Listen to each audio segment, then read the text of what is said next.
Hello and welcome to another quick tutorial from Premier EPOS. Today I'm going to show you how to quickly change your VAT rate within your system and against your items. So what I'll do, I'll nip over to the old stock section here and go to stock manager.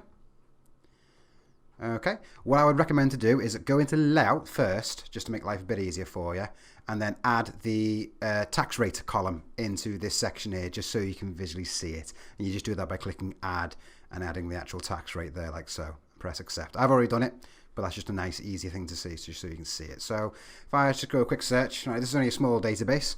So as you can see, I've got a mixture of tax rates here. So say, for example, I wanted to change anything that was 23% and change it to, say, 17. So what I would do, I would click on over to special tasks and go to custom update. And then what I'll do is be very careful doing this. So obviously field to change is going to be my tax rate. So in this box here is what I want to set it to, and this box down here explains like it's a different sort of like variable, like a were effectively. So I'll explain that now. So if I say I wanted to change it to 17, but then what I'll say is, okay, what I'll do is I'll go where, and then what I can do, I can drag this tax rate across. Tax rate equals 23, for example. So what this will basically do is it will change my tax rate to 17 wherever my tax rate is 23.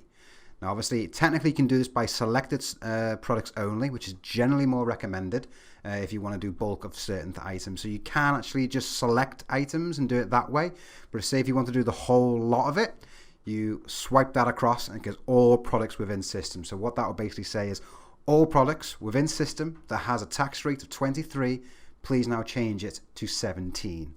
So if I now click on commit, it'll give you a quick warning to say, you sure you want to do this? It'll do on all of your products, and you just click on yes. Then what that'll do, I'll just go through your entire process. Obviously, if your database is huge, it will take a little time to do it, but once it's done it in one store as well, it will mirror across to any of your multi-stores as well, so you only have to do it in one location. It will go across to all the rest. So, as you can see, I don't need to refresh it, but straight away it's seen. Anything that was 23, like these ones up here, are now 17, and it's ignored all the ones that were 20. So effectively, that's one way to narrow it down. It does the whole lot for you. But bear in mind, if you do have 20-odd thousand products, it might take a little time to do that. That's one quick way of doing that. If you need any help, feel free to call our support guys. And there you have it. Nice, quick, and easy video for you. Do hope that's been useful. Thank you very much for watching. Take care. See you next time. Bye now.